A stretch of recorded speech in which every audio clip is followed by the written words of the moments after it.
Thank you for the time, Steve Hanna. How you doing, sir? I'm doing well. Thanks for having me today. King of the Cage, Warlords 2, Ute Mountain Casino. You're in the main event. So first off, does the main event, does that give you any, added juice when they tell you you're fighting, oh yeah, and you're at the top of the card? It doesn't. It's not different than any other fight to me, really. And at this point, I think I've been the main event in my last 5 or 6 in a row. So it's just sort of standard business to me now. Does it make a difference heading back up to Colorado, where you're from? I think there's always going to be a little bit of added pressure just having everyone be there. But overall, it's all the same to me. Does it add that level of excitement, though, that as you're training down here, now you're going to go up there, and again, you're going to see everybody that you know? Yeah, I'm really looking forward to it. I'm hoping for a fun night. Now, with that night, we got to bring it up. It's the first fight in 8 months. The win streak's over. It was at 4, I believe, in a row, and you suffered a knockout loss. Looking to come back. Tell us about that. I don't dwell on it too much. That's a part of the game. Anybody who fights knows you can get caught. I got caught. Looking to move on. I've made a lot of improvements since then. I'm still working hard. So it's a minor setback. I'm already past it, ready to move on. What kind of improvements or adjustments did you feel were needed after that fight? I felt like I just sort of zigged when I should have zagged. So hopefully this time I'll zig when I need to zig and zag when I need to zag. And otherwise, I've just been trying to improve everywhere. I don't think there's any part of my game that will ever be good enough, so I'm always working to get better everywhere. With that knockout loss, a bad read is kind of what you're saying. You thought you saw one thing coming and moved the wrong way? Yeah, man, it's you get clipped in this game sometimes, and that's all it takes. And that night, Chino was the better man. That was all it took. Now, coming off of a knockout, as a fighter, what kind of recovery was it from that? Getting over, just the physical side for your brain, getting over being knocked out. How much of a break do you take after that? I think it varies from each instant to each instant. I took probably 60 days off of contact to the head, but I stuck with doing cardio and I still stayed in shape. I kept working out. I worked on grappling, and as soon as I was cleared to start having contact again, I jumped right back into sparring. 8 months since that fight. Was this the timeline, or was it just a matter of finding a fight? Was this the right time that you wanted to come back? I was ready to come back, a couple of weeks afterwards, but I wasn't cleared yet. As a fighter, I think anytime something doesn't go your way, you want to get in there and redeem yourself right away. As far as the timeline that I was looking at, I didn't really have too much of a guideline. I'm willing to put my trust in my coaches and in my management, and what they think is good for me, I know is good for me, and I'm willing to go by what they say. Again, this Saturday main eventing up there in Colorado, against Sean Powers. What do you think about the opponent? I looked at him, I thought he was a guy on the feet that likes to stay long, inside has good knees and elbows, and is very active off of his back. I think he's a really skilled opponent. I think he's really good. I think stylistically he's kind of similar to me, but I'll always bet on myself. I go into every fight thinking I'm going to win because I believe I can win every fight, regardless of who I'm fighting. And that holds true for this fight as well. He hasn't fought in a year. As a fighter that hasn't fought in 8 months, you look at another fighter's layoff. Does that play anything into your thought process and leading up to the fight? No, not really. I didn't even know that until you told me it. Oh, okay. I don't worry too much about what's going on with my opponent. I really focus inward and on myself and what I'm doing to make sure I'm doing the right things, I'm prepared, and I'm putting in the work to show up and have a good performance. Well, I'm going to ask another question about the opponent. In what I've seen, though, it looks like he will be the smaller man, just physically having previously competed at 155 pounds. Do you even have that notion, or again, was that something I just sprung on you? Going to 55 is something I've juggled around in my head on occasion because I'm not the biggest welterweight in the world, and it's something I'm not too interested in, really.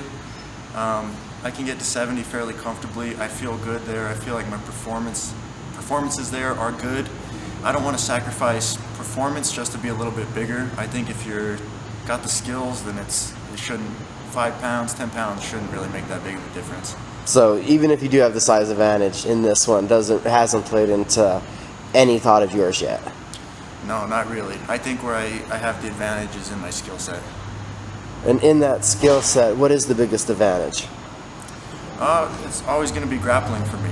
I think I can out-grapple this dude. He's good off his back, but I don't think he's good enough to catch me. So I think he's going to have a long night fighting off of his back. He's very active off of his back, so does that almost look like a challenge for you, seeing what he does possess while he's on the ground? Yeah, in a lot of ways, and I'm ready to rise to that challenge. You have the main event.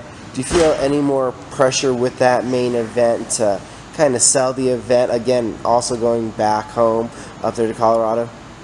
I always feel pressure to try to sell the event and to try to get that venue packed. You know, that's a big part of my job as a fighter, is to put butts in the seats. And if you can't do that, you're probably not going to get picked up for very many promotions. And as a fighter, we all want to keep getting moved up to bigger and bigger promotions. So getting that following is huge, and I do feel a lot of pressure to sell tickets for that. A large part of it is getting your face out there, and you're getting your face out there. I also heard a budding acting career now just started. I wouldn't go that far. I was just recently an extra for a TV show called The Night Shift. So I don't know what season or episode I'll be on, but at some point they have an MMA-based episode, and you'll see me in the background doing takedowns with Bobby Nash, who's here training with us for a little bit. What was that like, being on a TV set for, I believe it was Night Shift? It's something that comes on NBC, so it's a major production. What was that like for you guys here at the gym, and how awkward was that, from coming from the martial arts background to taking all this direction for acting? You know, it actually felt pretty natural. It helps that what I was doing was still martial arts, and that the guy who was kind of telling us what to do and what he was looking for also has experience in martial arts, knows what he's talking about. A real nice guy named Clint. So it felt pretty natural. It was just like almost like coming to a wrestling practice, only a lot longer and lower intensity and easier. So has it hit you that you'll be on TV? Yeah, and I've actually had one appearance on this show about a year ago already. My 15 seconds of fame or whatever. It didn't really change anything, so I don't see why this would really affect me in any way. But I'm looking forward to the paycheck. They pay pretty good. Oh, but it's the second time, so I'm behind on this. We already have a budding background actor with us here. Does it feel like you could make that a second career? Yeah, I think I could. I definitely would like to get in with SAG so that if I do it again, I get paid a little better. Had you ever thought that martial arts would open this kind of door? No, not really. You see it with other people, you see Gina Carano and Randy Couture's and Ronda Rousey's. They try to go into acting, and realistically, they're pretty bad. I'd rather just be good at what I do. I don't want to be a terrible actor. I'd rather be a good fighter. So at least the side gig as a background actor, you feel like you can, become too bad of a meme?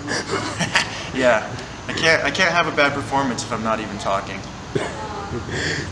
Does that anyway, being on set and having to act natural, do that background stuff, you're like, oh, this is easy compared to the pressure I have of stepping into a cage? Is that a way of thinking of it? Absolutely. It's way easy. If you do something poorly, you get as many tries as you need to get it right. It's totally different. Way less pressure. Now, what was that like also, getting that experience, Woolen Camp, getting your day off to be so unique and obviously probably mentally relaxing to pull you out of the fight? Oh, it was nice. It was a nice little vacation for a day. And I've been training really hard. I've been putting in a lot of volume into this camp. So it was a good little recovery day for me.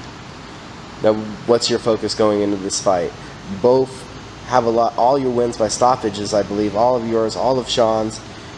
How much of a badge of honor is that, getting the stoppages all the time, and then to stop another guy, or possibly stop another guy that has all of his wins by stoppage too? It's a pretty good badge of honor. I think I can finish him. I think I'll put him away probably in the third. He's tough, so I think he'll hang in there for a while, and I think we're going to have a pretty exciting back and forth before I'm able to catch him. Now, I don't know if you've seen it, but this year we had the rules change in California.